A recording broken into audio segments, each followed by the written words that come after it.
Coming up on Booked on Rock, writing a rock and roll book from idea to publication and everything that goes on in between.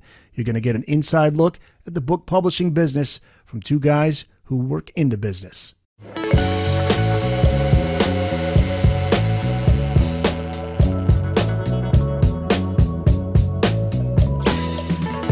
Welcome back to Booked on Rock. I'm Eric Senich. Great to have you back. This episode, this is going to be a fun one. We go behind the scenes to get a look at how the book publishing business works. How do we go from an idea or an inspiration to write a book to getting it published, to getting it promoted, all the stuff that goes on in between? With us are Dennis Pernu and Steve Roth. Dennis is the executive editor of Motorbooks at Quarto Books Publishing. Steve is a friend of mine from a few years back now. He is the senior marketing manager with Motorbooks. Guys, thanks so much for being here. Thanks for having us. Thanks, Eric. Good seeing you. Yeah, Steve, I've known you now for, 3-4 years now through At least, yeah. various channels, the Van Halen world, and you've been such a huge help setting up so many great interviews on this podcast, all these great books that come out through Motorbooks. So it's great to have you on. Let's start with your backgrounds in the business of writing and publishing. Dennis, we'll start with you. I guess my story is like a lot of other people in publishing. I was kind of the slacker English major in college in the 90s. Thought I was going to go to grad school. Decided I didn't want to go to school anymore when I got my bachelor's and thought I'd get into publishing. I actually kicked around as a bookseller for, 2 or 3 years at Borders, if you remember Borders.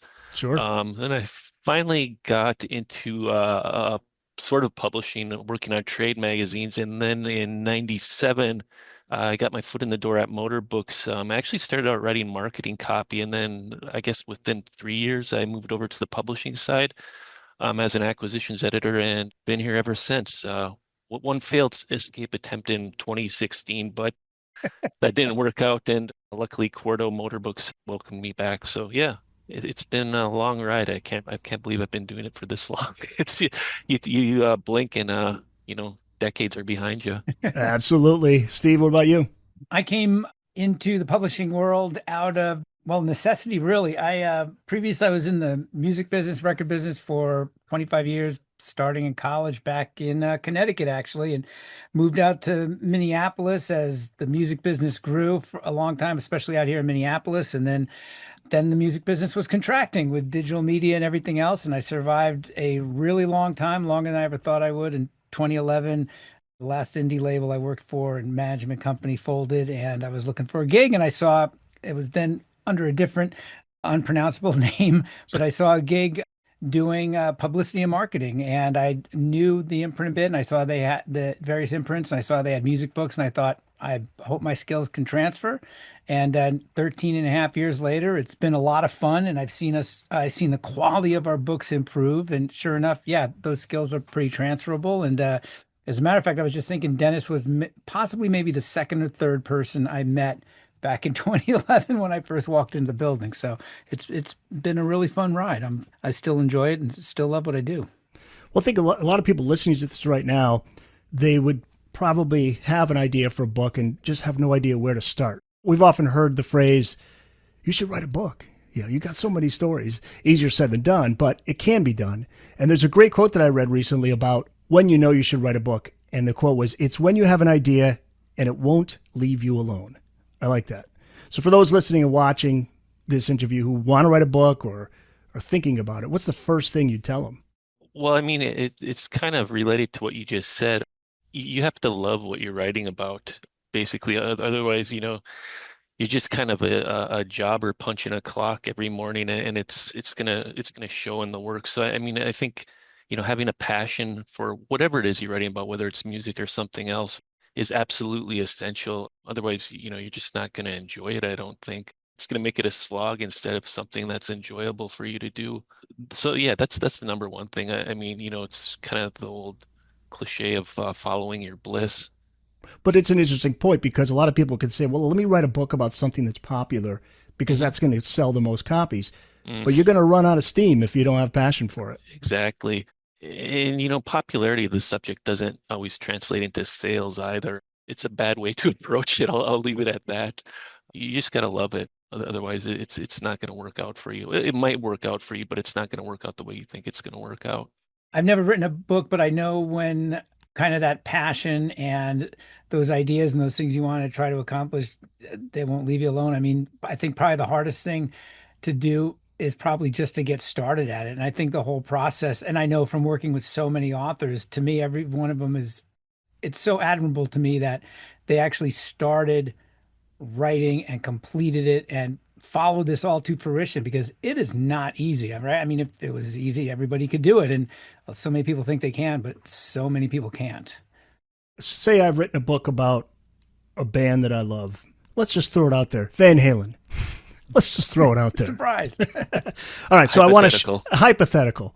I want to share it with the world, but I'm not sure if I want to self-publish or go with a publisher. What should I be considering when making that decision? This is a question that authors sometimes ask me, and I think the thing that people don't get when it comes to self-publishing versus publishing with, a more traditional house is all the backroom stuff that goes into publishing a book, right?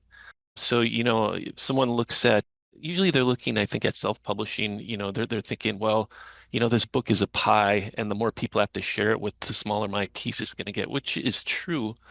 But if you really think about the process of publishing a book and selling a book effectively, writing it is a part of it, sure. But once you get beyond that, you're going to be, if you're self-publishing, you're going to want to hire an editor, unless you can do this stuff yourself. And I never recommend that someone edit themselves. It kind of defeats the purpose. But if unless you have design shops, you're gonna have to hire someone to design the book. You're gonna have to hire someone to license the photography if it's a gift illustrated coffee table type of book. You're gonna have to hire someone to buy your print services. You're gonna have to hire someone to warehouse it. You're gonna have to hire someone like Steve to promote the book. You're gonna have to hire someone to sell the book. You're gonna have to find a place to warehouse the book, in your mom's basement or whatever. If Garage. you're lucky in the garage, yeah, you hear all kinds of stories about writers who have pallets full of books in their garages and they can't put their car in it anymore. So there's all this, this sort of backroom stuff that goes into publishing a book. I kind of joke around sometimes and say, it takes a village, but it's really true when it comes to books as well as to other things. And from the publisher side, somebody comes to you with a manuscript, an unpublished document. What are you looking for when determining if you want to get behind this book? Yeah, I mean, I'll just say it. The number one thing that most editors, I think, ask themselves is this book going to sell? Are people going to buy this book? That kind of takes the romanticism out of the whole process of writing and publishing and book selling. But it's really true. The first thing an editor has to ask is this book going to sell? Is it going to make money? Is it going to lose money? Is it going to break even? If the answer isn't A, it's probably not something that I'm going to follow through on as an editor. How many people are part of that decision-making process? It's something that involves, in the first instance, the editor bringing the project to the publisher and the group publisher. If they think it's worth pursuing, you got to kind of get the buy-in from your sales staff, see whether they think they can sell the book. Steve has some input onto whether he thinks there are channels to promote and market the book. So, I mean, it's probably a group of, I don't know, 8 to 10 people that are really in on that decision-making process. Yeah, you ever get some books that it's kind of split decision? It's a Oh, risk. yeah.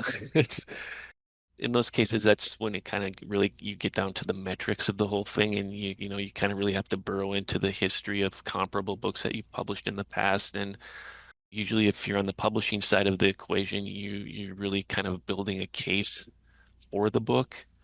Yeah, I mean, it's a process. I've been in situations where it's gotten contentious, I guess, but I think at Cordo we've got a really good system, and it's a pretty cordial and collegial atmosphere when it comes to stuff like that. Have you ever had a book you took a risk on, you just believed in, and it paid off? That's a great question. I mean, I think we've had books that we knew would do well, but did even better than we expected, I guess. I can't really think of a book that we've, kind of taken a flyer on and said, this is going to do okay, and then it's just gone gangbusters. But, obviously it does happen occasionally. In general, how well do music books do? Because I know true crime, when you talk about podcasting, Mm-hmm. true crime's the big one. I'm assuming it's the same with books. How well does music do? As a percentage of the publishing industry, I'm not really sure, how big of a chunk it is. But I mean, I think music books do pretty well, and I think the anecdotal evidence of that is if you walk into a Barnes and Noble, there's usually, I don't know, 4 full cases of books in any Barnes and Noble store. There aren't a lot, I guess, of sections that are, well, there are a lot of sections that are bigger than that, but there are a lot that are smaller than that too. It's not as big as cookbooks or true crime or fiction, but it's bigger than a lot of other stuff. Sure. I didn't realize until I started this podcast. I just decided to do one on rock and roll books, and I thought maybe I'll do one or two a month. I had no Hmm. idea how many books came out on a regular basis, but I just went to Amazon, looked through all the recent releases, Hmm. and sure enough, I mean there are books coming out all the time. Oh yeah, yeah. I mean, we've got And plenty of competition. yeah, and it does seem to be a popular subject. How many Hmm. manuscripts do publishers see on a regular basis? Well, again, that varies from publisher to publisher. I mean, I can speak for myself and our Motorbooks editor and our other acquisitions editor, Zach and Jordan. We're probably looking at, for us, we're working on probably 16 to 20 manuscripts a year. We see a few more than that we pass on, obviously, but kind of getting our hands on stuff and getting our hands dirty with actual editorial work. It's about 16 to 20 books a year. And Steve, I want to get to your job here, and we're going to get into more details about the promotion and all that stuff. But so you come in towards the after all those decisions are made, and when do you start to come in? When the book is completed, they go to you and say, "Steve, we got to get the word out about this book." It really starts for me while the book is still in production, really very early on, about a year, almost a year in advance. So I'll give you a good example. We have meetings pretty soon to start talking and planning about books that are going to be coming late spring 2026 and then the summer 2026. So that's almost a year in advance. And I will have seen a few pages at this point. I will have been building my marketing plan for these books, doing the research into the author. I know they're on the schedule. I know what they're about. I know the description is written. I have a general idea what they're about, but that's when I really get started on it. And then it really kicks in for me, and we can get into it more later, but from 6 months or so to the actual publication date and then beyond. Okay, because I usually get an email from you. I'm on the email list, maybe 2, 3 months ahead of the book release. About, yeah, 90 to 120 days, somewhere around there. So, Yeah. yeah. What are some of the more interesting or the funny or the crazy manuscripts that have come your way that, Dennis, that you just said, wow, I can't even believe this person's even. Um, I thought about that a little bit. We started doing music books in, I don't know, I think our first one was 2005 or 2006. I used to work in our transportation subjects too. And, in the music side, I can't say that we've really had a lot of funny or off the wall proposals or manuscripts come in. But when I was working on the transportation side, I managed our train list. And you talk about niche interests. I mean, yeah, occasionally you'd get the manuscript about someone who's, wants to publish a book about the steam locomotives of Grant County, Wisconsin from 1873 to 1899. And, they're just sure that there are 50,000 people out there who are going to want to buy that book. And you have to kind of, Steve, have fun promoting that one. yeah, you have to kind of Yeah. disabuse them of that notion a little Yeah. bit. But not so much in music, but the transportation side, whenever you get into enthusiast publishing, that's when you really find these people, and God bless them. They found something that they're interested in, and talking about what we were mentioning earlier about following your passion. In the transportation categories, there are a lot of folks like that who are, hyper specialized on one topic, and they'll follow that to the ends of the earth. And also, you have to step outside of yourself because everybody is always, oh, I'm so funny. It's like the stand-up comedian. I'm Right, funny, man. I could be a stand-up comedian. It's like, well, you got All my you friends say can't- I'm funny. Yeah, right? right. All my friends say I'm funny. And it's different when you're putting something out in front of the public. You have to think of it differently. You got to think of what's Yeah. in it for the audience as a Yeah. whole. It can't be just about. Right. So regarding contracts, what are the most common things included in a contract between a writer and a publisher? Are there different variations of contracts? Yeah, I mean, there are two really basic types of contracts.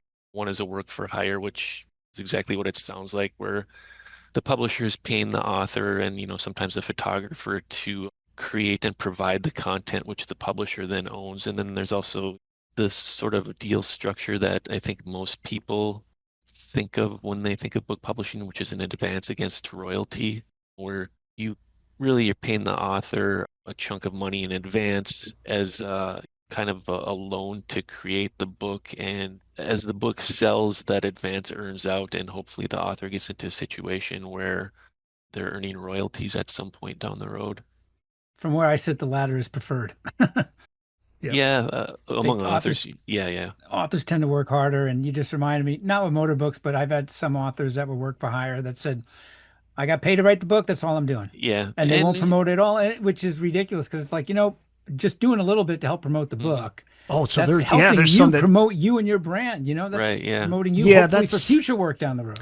not surprised. I would think some have the personality type that they just don't want to go out and promote. Is that the reason? I mean, they're just not into doing interviews? I mean, there could be a bunch of different reasons. A lot of authors just, and it's rare for us, especially for Motorbooks. I mean, I'm lucky that way. We've got, some very active authors, but I know from some of the other subjects I've covered and just seeing how authors have changed in years past. When I first started here, most authors, they really did not know much about self-promotion. And also that some of them just were not good at interviews, but that's really has changed. More and more people get it. I mean, I think that whole thing has really evolved because it had to, but also because, it's really, that's the environment now, you're competing with so many people and things for that attention. Yeah. I've found the best interviews are the ones that most of the time the ones that come to me and want to be on because they're really excited to be on. Mhm. Every now and then I've had a few. I'll see a book I'm real interested in, can't wait to talk to the author, and it's like pulling teeth to finally get it scheduled, and then by the time they do it, they just don't want to be there. It doesn't happen a lot, but in general, I mean, I can see that. I mean, if you think about sort of the stereotypical author, they're, cloistered away at a desk by themselves creating a book. I guess those folks are kind of plain to type a little bit, but like but Steve it's rare says, actually. I think yeah, really, yeah, obviously you're talking to somebody who interviews an author or two per week, and right. really they all have something interesting to talk about. They all have stories to tell. Well, a lot of them too, even if they're not gonna earn a royalty or hope to earn a royalty on the back end, they kind of understand that they still have some skin in the game somehow, whether it's promoting themselves or getting their name out there. If they write a book, we pay them a fee, a work for hire fee, and the book gets them on a lot of podcasts like this. They understand that, hey, someone else is going to notice me and give me another book. And it's like Steve said, they're kind of, growing their brand a little bit. Find the Booked on Rock website at bookedonrock.com. There you can find all the back episodes of the show, the latest episode in video and audio, plus a video highlight and a link to our YouTube channel. Links to all of the platforms where you can listen to the podcast, plus all the social media platforms. We're on Blue Sky, Facebook, Instagram, TikTok, and X. Also, check out the Booked on Rock blog, find your local independent bookstore, find out all the latest hot rock book releases, and before you go, check out the Booked on Rock online store. Pick up some Booked on Rock merch. It's all at bookedonrock.com. Let's talk book titles. How important is coming up with a book title, and what are the do's and don'ts when deciding on a title? I'm terrible at book titles. I'll Really? be the first to admit it. I think for the kind of publishing we do, which, is nonfiction across the board, generally speaking, the most obvious title is usually the best title. If we're doing a book on, I don't know, the albums of Willie Nelson, just call it Willie Nelson, all the albums, or something like that. Because the name is what sells Yeah, or gets don't the attention. don't get way into the weeds and pull a song title from an album that he recorded in 1972 that no one knows about and think that it's, a clever title or something, because once you bury the keywords into the subtitle, it just becomes a little bit harder to find online, for one thing. Another thing is if Steve, when marketing the book, has to explain the title, he's already starting off in the hole. Right. You're not doing anyone any favors. So, I mean, I guess that's just a long-winded way of saying it. I think for nonfiction publishing, like we do, especially in the music category, most of the time it's best to be obvious. I Um, think with podcasting, Steve, you can attest to this. Sometimes when I come up with an episode title, I'm overthinking it. Just It's less is more. Be simple. If you're yeah, talking about a famous band, put the famous band's name up front. It's the mhm. first thing people see. They want that's because when I'm listening to podcasts and I'm searching through, I see a title and I see a band I like. Oh, hey, I'm in. I don't need to really know much more. If Right, it's yeah. what are some of the best book titles you've seen or come up with during your time in the business? Yeah, I don't know. I mean, Kind of goes along with what you said. Really, there yeah, you don't need to get too fancy. Dennis, I can think of a couple from back in the day.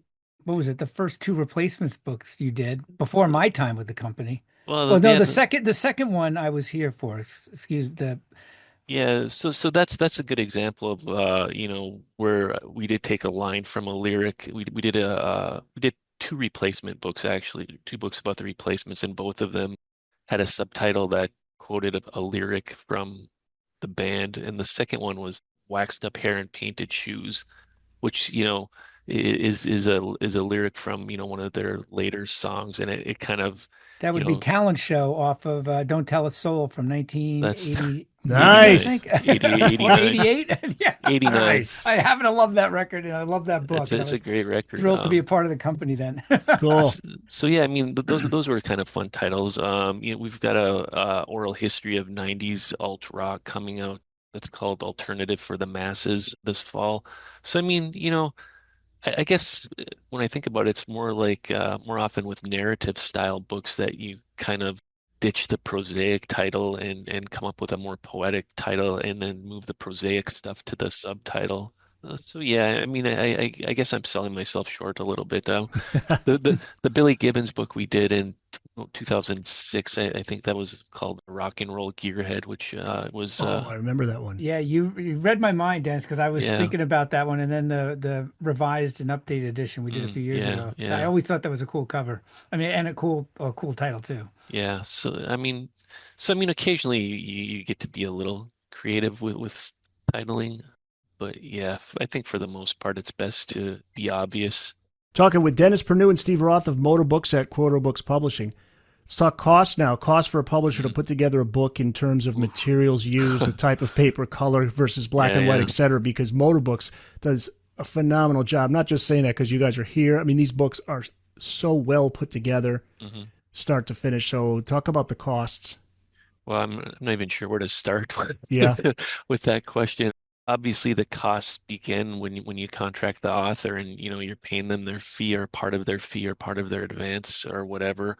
And pretty much the publisher is shelling out money and writing checks through the whole process until the book is printed and in the warehouse, and then we're shipping it out and recouping that money. You're paying, like I said, the author, then the next thing you're doing, you're paying freelance editors, then you're paying freelance designers, you're paying everyone's salary along the way, or part of their salary on a per book basis. Then you're paying the printer, you're paying the shipper, you're paying the warehouser. And all that stuff is kind of figured into. We do a P&L on a book, when we're deciding whether or not we want to publish it. And all those numbers are kind of plugged into a huge sort of calculation, and this machine spits out a number and basically tells you if it's worth doing or not from a financial basis. There's so much money that goes into us, and like you said, Eric, especially when we're doing four color printing like we do, it's a lot of money that goes into creating and manufacturing a book. I'm going to grab a few because I have them here Yeah, just to show people who are watching. Hang on. Ozzy at 75, right? I That's remember that book. just the Daniel first one. Buxman. But, here's an idea for those watching. Right. And for those who are listening, check out the episode on YouTube. So first off, it's in a slip case. Beautiful. Mm. Is this across the board? Like once you decide to do a book, it's going to get this treatment, or is it book to book? So, we have kind of established series, and each book in the series has, some sort of package attributes across titles. And, that's the At 75 series that we started, which we're in the process of changing the titling of it. But, all of those books get a slipcase and one or two gatefolds, I think. I'm Yeah. trying to remember. I Well, think it has here you one go. timeline gatefold. Let's check it out. So basically this is what it comes in. Right. The book comes inside of the slip cover. Actually, before we even get to the book, you also throw in these nice little additional, I guess you could call it posters. This is something. Candy. I should put this bad boy on my wall. What do you say? Come on. Get Ozzy right there, huh? Yeah. Yeah, that's cool. So you add these nice little bonus ideas where these are collector's items that you put in there. And what else is, what's this here? Let's see, what else do we, this is cool. You got the glossy color photo of the Ozman. Yeah, that's a shot by Robert Alford, who used to be a photographer for Cream. Oh, really? Okay. Yeah. But then, as you get to look at just the cover itself, you got Ozzy's sunglasses, and it's got this really cool material, so it's like shiny where his sunglasses are. And there's Ozzy screaming like a madman, But as you now inside, it's laid out so beautifully. Color, that's the timeline, which folds out. So, I mean, I have to imagine this is quite costly, but well worth it on the back end when you get, because you must, I mean, you got these rabid Ozzy fans that are going to buy this book. And so the idea is you want to give them quality.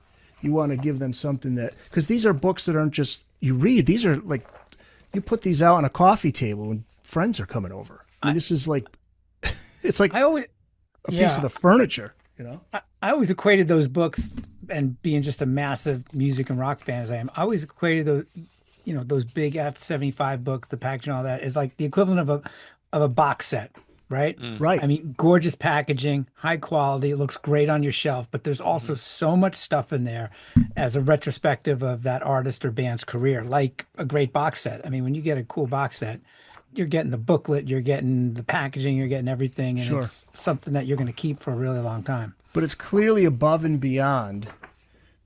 So anybody that buys these books knows that whoever put this together, and it is Motorbooks, that they went above and beyond. They wanted to give you something, give you the fan something beyond just something to read, which is great because there's a lot of great books to read. But again, this is something you put in the living room or the dining room. You got friends come over and they see that, they're looking through it.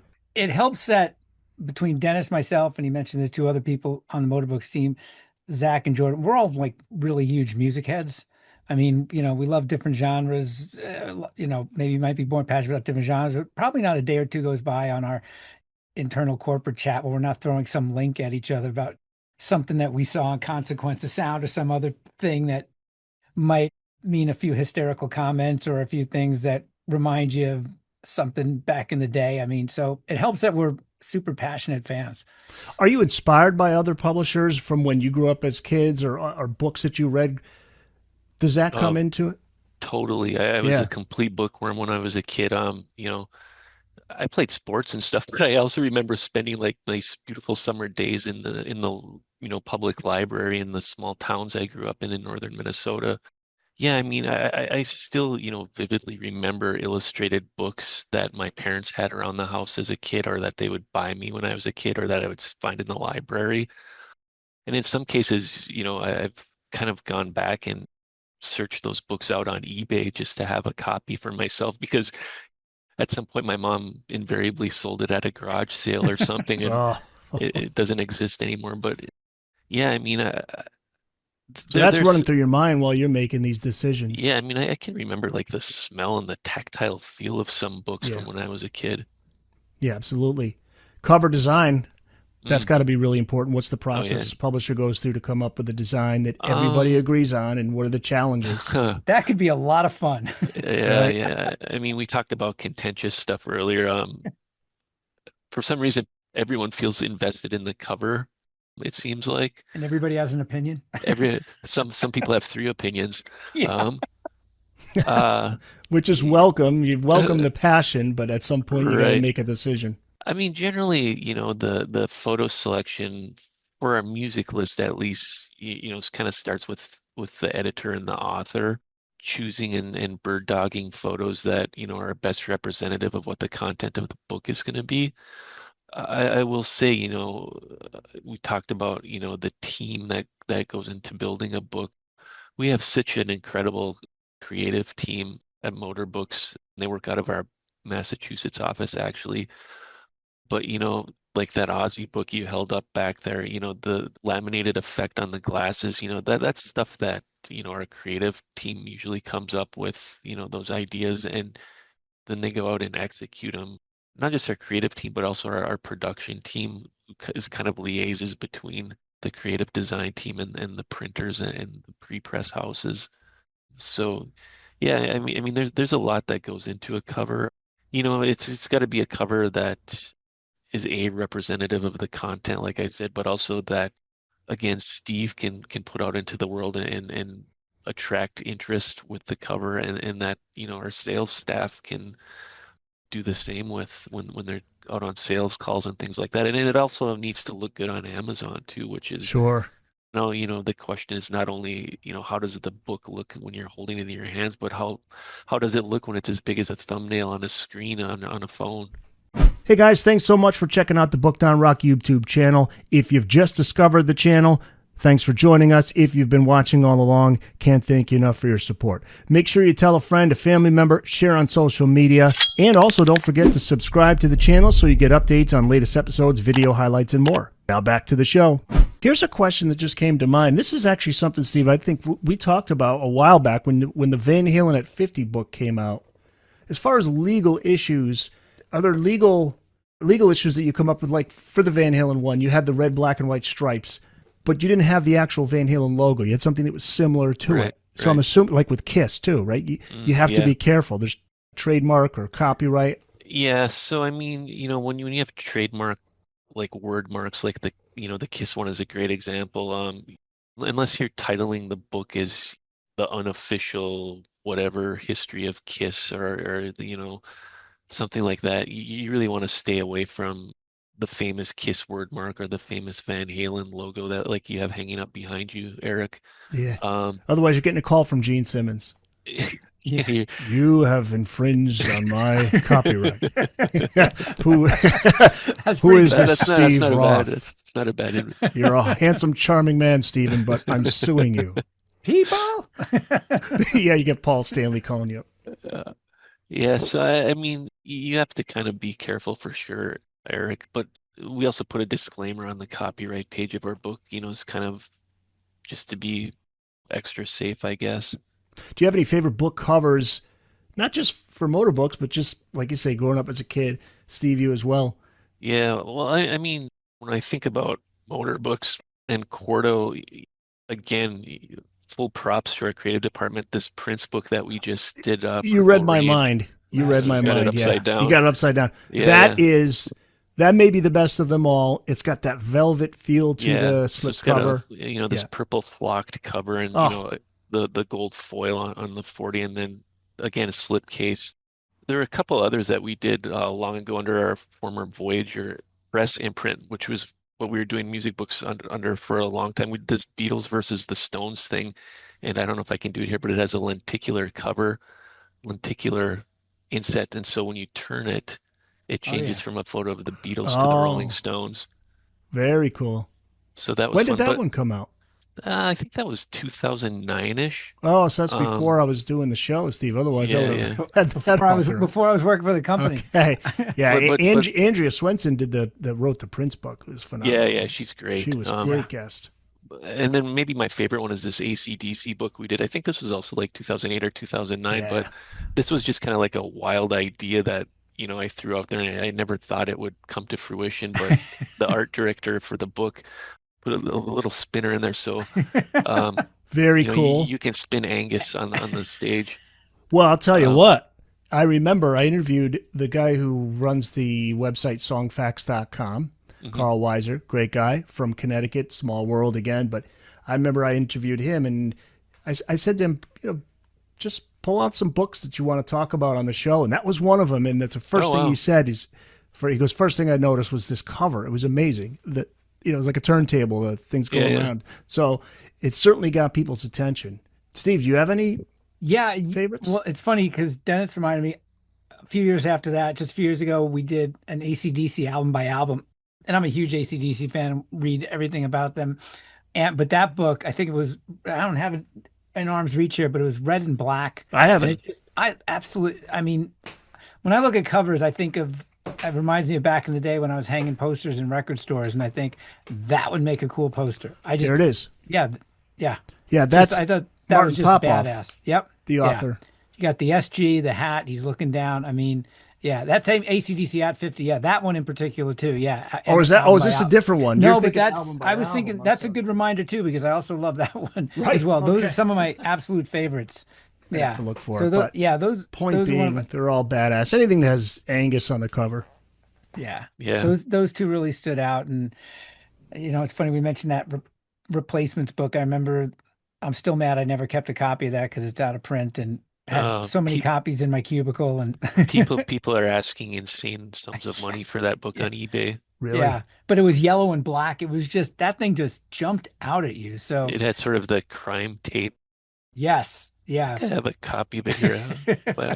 Should find Well, that. while you look for that, Steve, what about you bucket list books? Because I know you love Cheap Trick, and there are books out there on Cheap Trick. I know. Oh yeah. But are there any bands that you say, man, there really needs to be, or a singer or a specific solo artist? Here it is. Oh, that's the Yeah. replacement one. Yeah, Just that's that really Westerberg cool. coming at you, swinging that Yeah, man. That is Yep, just so yep. badass. Again, that's those are the covers I think. It just reminds me of walking into a record store and just seeing these. You can imagine that as a big poster hanging in a window, right? I mean, it just looks Absolutely. that part. So yeah, what about bucket list books? Well, let's start with you, Steve. A book that you say, man, how come this hasn't been written yet? Man, I'd love to get behind. I can get really esoteric on some stuff that would never be printed. Like, for instance, or I shouldn't say never be printed, but there's been books, but I would love to see our treatment on one of my all-time favorite bands is Y&T. I'd love to see I'd love to see a Cheap Trick at, Yep. what are we, 55, a big deep dive sort of book on Cheap Trick. Lately, I've been listening to there might be one out there, but I would love to see like a definitive, deep illustrated history on the Ramones. Mm. And lately, I just really been getting into them, and I'm reading a big power pop encyclopedia, and there's a big, which I can't even, we didn't publish it, but there's a huge chapter on the Ramones in there. So, I go back and start, I'll watch Edge of the Century and End of the Century, that great It's a great documentary and stuff. documentary. Yeah. One of my And favorites. it just literally last 2 or 3 days, that's been in my head. I got to think, I'm like, man, what I would give for like a big, I can even envision it, it looks like a gritty New York street corner, right?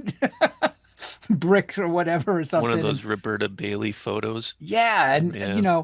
and just something where it's just this really deep illustrative dive into the Ramones in particular. And I back in the day I wasn't necessarily a big Ramones fan. Now I certainly appreciate it, but it's that history, and I don't know if there's really a book like that. So just very recently that's been stuck in my head. Before we ask Dennis for his bucket list books, just so you know, a friend of the show, Tim Derling, self-published a book on Y&T called Down for the Count. I He was have on it. to talk. Thanks, You have it? thanks to Okay. you, thanks to your podcast, I have All right. it. So Yeah. shout out to Tim for that, because he's self-published and puts a lot of passion into those bands. Like you said, there just hasn't been enough on them. I think he's got one on Night Ranger coming out soon too. But anyway, so Dennis, what about you? Is there Oh, a book, boy. a book that you've yet to get published that you really would love to? At the risk of giving away ideas to other publishers, Right. uh, Be careful. I'd love to see a book on all the gear in Wilco's loft space in Wow. Chicago. Just a crazy, insane collection of guitars and amplifiers and effects pedals that they have. I think that would be a really cool book. I've been thinking more about narrative books lately than coffee table books. I'd love to read an autobiography by Mike Watt, the bass player of the Minutemen, Firehose. I think a book on Steve Albini would be interesting. Who sadly just recently passed. Yeah. It's fun to think about, what your bucket list would be, I guess. But Well, also, what about looking into the future? What types of books will work? Because I wonder, you can't go to the well too much on certain topics, but I think there's always an avenue you can go down that you haven't gone down yet on all of these bands. And I'm thinking about two things. One, James Campion, another friend of the podcast, he's coming on again soon for his. He's got a book on Prince, but he wrote a book all about Hey Jude. A whole book devoted to one song. Right, yeah. Is fascinating. I suppose it depends on the song. I mean, we're talking about the Beatles, but you could do that. And another one that I thought was interesting, this was for a different publisher, but it was a book all about stories from fans of the band, the Kinks. Mm. Oh, And the publisher took a risk on it because they weren't sure. Now, I don't know how well the book's done, but I have a feeling it's done well only because the response to the episode when I had the author on, the numbers are higher than so many others. And the comments, that's people interesting. commenting on it, people really getting into it, people saying, I'm going to buy the book now that I listened to this episode. So I thought, okay, might be onto something there because fans are passionate and they have Yeah. great stories. I mean, literally stories about the bassist from the Kinks back in the day when they were just becoming famous. He literally just showed up at one of the fan club members' door one day and had tea with the it was the girl. She was a fan and knocks on the door and the mom's like, "Can I help you?" You know, and he just shows up because she wrote a letter to him. So I just thought that was cool. All those stories, you compile them, you can come up with something pretty cool with any band. Yeah, Someday I have to tell you my story of Dave Davies and Ray Davies, but Yeah. that might be another podcast. But I was just thinking, I don't know if there's ever been, I've really been obsessed for a long time. I wouldn't say obsessed, but I've really been into like almost just digging out and finding and really getting into Bob Ezrin, the producer Bob Ezrin. The guy has Sure. produced. mhm. You think his production work is so varied. I mean, from Alice Cooper to the Jayhawks to he single-handedly helped resurrect some of Deep Purple's best output in the second half of their career with what 4 or 5 albums, and he gets co-writes on every record. And then there's Right. think of Destroyer, Pink Floyd. I mean, I've just He's on some surprising records that you wouldn't yeah, even think. I would read an autobiography or a biography on him, an oral history, anything, because I just think I just I mean I buy records that I didn't know he was a part of just because he's a part of it. Do we know if he's written a book? I don't. I'd have to look it up. I mean, I do not know. I don't think he's written I a don't book, think so. No, that would be a great book. but I love reading books on producers. I mean, what was it 2 years ago? Tom Werman on the Jawbone imprint, who Hmm. we used to distribute years ago, but the Tom Werman book was fascinating. Mhm. I love hearing those. For me, it's always I love to hear and read anything behind the proverbial curtain. I love to Yeah, read how things were put together and the behind the scenes stories yeah. and things and what happened. I'm so with you on that, Steve. There's a book called Behind the Boards by Jake Brown. This is going back a ways now, but he interviewed all of these engineers, producers, and they had all these stories, the minutia, the stuff behind the scenes. And one that always comes to mind, and I tell the story so many times, but I think it was the engineer for Thunderstruck and AC/DC's Razor's Edge. And when they were doing Thunderstruck, Angus did the entire One take. one take, and there was a cigarette he lit up to start, and by the end the cigarette butt just burned down right there. But he was so focused, laser focused, and all they had to do was just fade it down and fade it up throughout the song. Mike Stuff like Frazier, that. right? Mike Frazier, you Yeah. got it. Those fly on the wall type of books are, it's kind of what those are. Kind of bring you in on the creative process a little bit, which is pretty interesting. There's a lot of value to that, I think, for music fans. But I'm also on the other side of this, and I'm curious to see what you guys think about this. When you have a band where there's been so many books written about them, I don't have a problem if somebody writes another book on them and it's not anything new or adventurous or anything. But the way I look at it as somebody who loves this music and this genre, just the fact that they're just keeping that band's name alive, and there's a whole new generation of younger people that really don't realize that there are a bunch of books that were written about them before, and they happen to see this one come up on the internet, Amazon, whatever, and they say, "Oh yeah, let me buy it. I'm curious about this band. I never, I don't know much about them."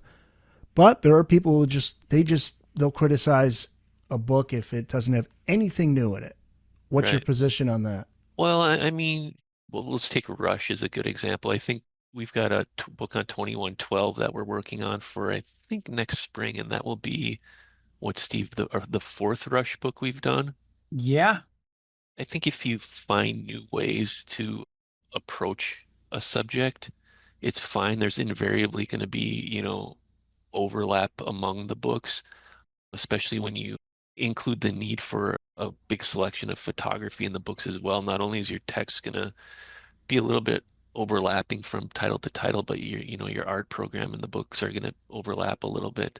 But, to your point, Erica, I mean, there is something evangelical to what we do, I guess, for lack of a better word, in so much as we are, I think, putting the word out about these bands and hopefully introducing Rush to, not that they need our help, but introducing Rush to, a new generation of fans, or, maybe even older music fans who never really got into them, when they were teenagers in the 70s or whatever. There's always going to be people out there. Social media has kind of democratized things a little bit, so now everyone has a soapbox that they can get on, and it's pretty difficult to avoid that sort of critical reaction from readers. But that's kind of is what it is, I guess. I'll give As you an a publisher, example. Is it's Dark Side of the Moon, Pink Floyd. I became a fan in 1988. hmm 15 years after it came out. If I came upon a book on Dark Side of the Moon in 1988, I wouldn't have known if there were books about it before that. right. I would just be, oh man, I'm really getting into this album. The book on the album, I'm hmm buying it. Yeah, that's exactly it. And those album books that we do are kind of, structured to be kind of, I don't know, almost listening companions in a way. Mm. So, we felt that was with that album series, which the Purple Rain book is obviously a part of it as well. We kind of felt like that's a new way to kind of organize the subject and present it to the reader. When you get someone like Andrea writing about Prince, she's going to inject a lot of her firsthand knowledge, and she's going to rely on her sources to get hopefully new information on the subject, and just kind of create a package that presents it in a different way that hasn't been done before. For my favorite bands and albums, and I know a lot of people like this, I devour almost everything on it. So Yeah. even if I know pretty much the overall story about something or hear a lot of the stories, I love reading a different take, a different opinion on something. And the other thing Dennis mentioned too, as far as how it's, kind of presented. I mean, one of the things I've loved about the At 50 and At 75 series is that I mean, they're very complete, but those books are presented. Each chapter is one of the 50 or 75 events, career, life events, whatever it might be. So it's just a different creative way to look at it in my mind. And so even if I know so much about Van Halen, let's say, I'm probably going to learn something in there. The author's take is going to be a little bit different, but just kind of how it's presented in that order. Yeah, it's sort of chronological, but it's also in event order too, if that makes sense. So Yeah, Yeah. and it's yeah, also there's a comfort there in a band that you love. If Cheap Trick is the example I think of with you, Steve. If there's a yeah, book on Cheap Trick, man, you love Cheap Trick. yeah, So yeah, you just want to read about your favorite band. yeah. I mean, I've never been one to be overly critical or take that kind of magnifying glass. I mean, I know enough about my favorite bands where I can go, yeah, that's probably incorrect, or yeah, that's kind of the rumor, and now we know differently, or whatever it might be. But I'm still going to enjoy it. You know what I mean? It's like I'm just such an avid reader and avid music consumer that way. I want to dig into it all. So to that, now how do you assess how many copies of a book you want to publish? Do you have to guesstimate? Do you kind of have a feeling you know how many people are going to go out and buy this book on Ozzy Osbourne or on Yeah, I Van mean, Halen or AC/DC? yeah, yeah, that's a good question. Does it It's differ? it's a little more than a guesstimate, I guess. We have tools like BookScan that we kind of rely on to know what other books on subject or adjacent subjects have sold over the years. And two, we've kind of built up our own history of sales that we can kind of look to and kind of use those sales histories to determine, what we think a new book on a given topic might sell over the course of looking really first at its first 12 months, but also kind of at its backlist potential down the road beyond its first year. Well, let's get to marketing a book. So, Steve, what's the overall game plan when getting the word out? You said something interesting in an episode of one of your podcasts. We're going to promote your new one, but DLR Cast with you and Darren Beltrowitz. And I think it was on one of those episodes you talked about the game plan of spreading it out.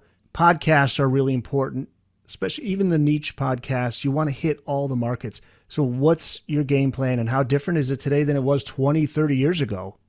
Well, I'll tell you, when I first started in book publishing, and it was, and it, I, saw the same evolution, and the same evolution almost concurrently with the music business too. An author would turn in the manuscript and go, "Okay, I'm done. Send me to a talk show or send me on something," and that's not how it is anymore. So there, you need to be an author that can help you get the word out, number one. That's invariably with a good social media platform, but also someone who, in a lot of cases, has connections, does other things content wise on their own, whether it's podcasts or whether it's an author maybe had a radio show, has some different content. Basically, I'm always looking for the most amount of publicity I can get. It's twofold. It's publicity, stuff that will create the demand and give people get that exposure for the book. So while I love, getting something really big on it, I don't count on that necessarily, because for me, it's about finding where the fans are, right? So finding those niches, let's say. So I know from being a fan, but also from doing my research, I know where Kiss fans are most likely going to find out about a new Kiss book. It's podcasts, it's websites, it's message boards, it's forums. Where am I going to place that advertising? Let's say, how am I going to target that fan base with the tools I have at my disposal? So if that makes sense. No, So that makes sense. I mean, you'd yeah. love to have somebody show up on Howard Stern, but Oh yeah. I mean, But the you want to hit all the markets, and it's so yeah. different than it was years ago, where now you have so many different areas you can go to: radio, podcasting, magazines. Yeah. I mean, Even magazines aren't even no, I mean, really so around. that's It's all in my time doing this, that's really changed. I mean, when I first started, I mean, I can remember distinctly looking at this giant list and going, well, what are all these 80 addresses? And it was like, well, that's all where we're all sending. Man, I think it was an Eric Clapton book way back in the day. That's where we're just sending, all these Eric Clapton books. I'm like, did all these people request that? No. Like, well, that's like just thinking for the analogy, that's such a scattershot shotgun approach, and where were those places? Were they radio stations? Were it they? was radio stations, it was magazines, I mean, the media landscape has changed a lot, but that sort of strategy, one, it gets really expensive. Two, it doesn't really get you much results, right? So I'm looking for reviews, excerpts, interviews, depending on the media outlet. And, obviously getting authors. I mean, this is your podcast is a perfect example on this. I mean, 10 years ago, yeah, music books existed and there was a good number of them, but really we've seen such the last 5, 7 years, 10 years have seen almost a renaissance of music. More people willing to tell their stories. Publishers realize that there's a market for this stuff. And lo and behold, there's a podcast that's strictly on rock and roll and music books. Well, you and different podcasts that are just about rock and roll, or a weekend radio show and different social media.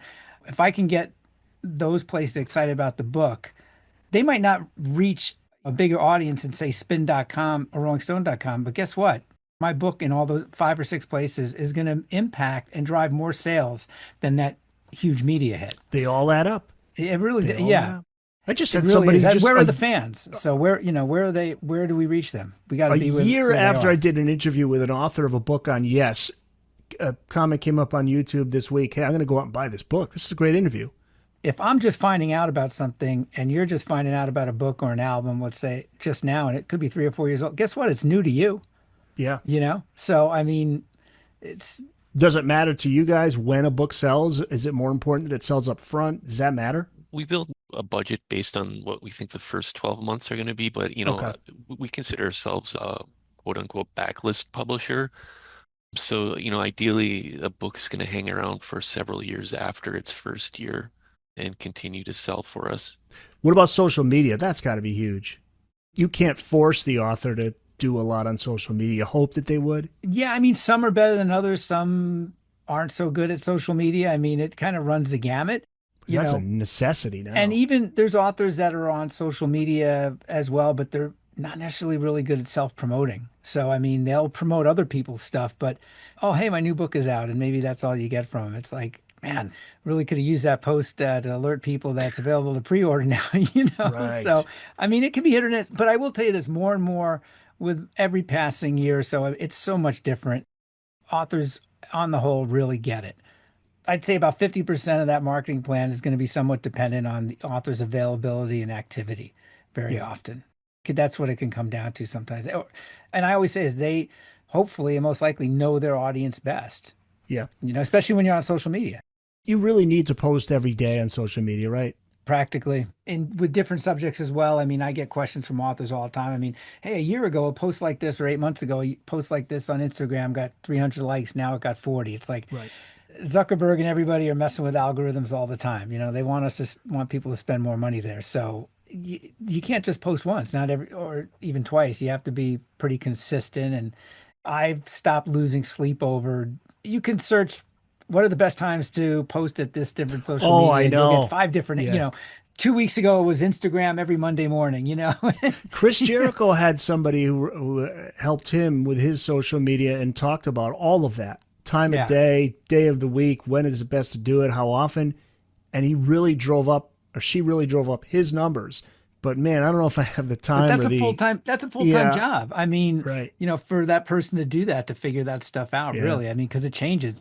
The advice she gave and what she did recently won't be the same a year from now. It wasn't the same 6 months before that. What about target number of sales that would determine whether a book's a success or not? What's a good number? What's a great number? Without getting into specific numbers, and books have different budgets, and some books are more expensive to make than others.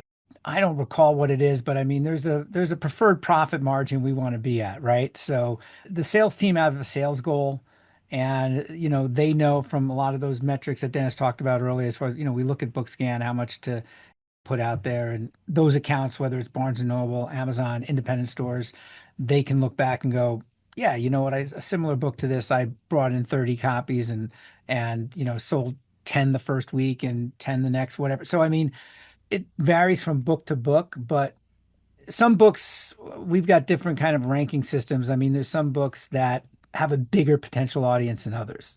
A Prince book, let's say, might have a bigger potential audience because of different factors, that the anniversary of the album, the anniversary of specific moments, that will have a bigger number at that first year, say a book about, a certain guitar, let's say, or something. Yeah, Right. it also depends a little bit on the price point of the book. The higher the price point on the book, the fewer you generally have to sell, but also what kind of expenses you have in a book as well. The more expensive a book is to produce, the more you need to sell. Right. So there are a lot of variables. Yeah, Was a Keith Richards book sold like 500,000 copies, which is, I think that's what it was. But that's if you could sell 1,000 copies, I mean that's a win. But it depends on like you say, it depends on the book, how much it costs to make. yeah. I mean, that Big Five publishing model is really something that we're not a part of, really, at Yeah. Right. Cordo. There's been a lot of interesting articles written about that and the economics of publishing those types of books. A lot of those books where they're paying six-figure advances are never going to earn out. There's, a handful of books that are carrying that publisher each year, probably. I think we're more steady and more realistic, and we want all of our books to turn a profit and be profitable. We're not publishing something for the sake of having a certain celebrity on our list or whatever. I think we're a little more meat and potatoes than that. It also helps we're not dependent every year on having that monster, Right, that big exactly. hit, that Yeah. giant book. There's books that, for a lot of different reasons, do far better than first forecasted. I mean, Mhm. because very often it's it is publicity, it is marketing, but also it's because our sales team will find different opportunities. We produce co-editions in different languages, so if we might not have been projecting a German edition to be a part of the factor at all, but Mhm. they go sell the rights to that book to publish it over there, or in different places, or a book really blows up in places where we are distributing. Those are all great things. That's a bonus. Here's what I want to know: are the physical books still selling more than the electronic copies? Oh, yeah, Yeah. Isn't that easily. fascinating? I love that. That's so old school, but it just seems people seem to just like having the physical book in their Yeah, hand. rumors of the death of the print book have been greatly Yeah. exaggerated.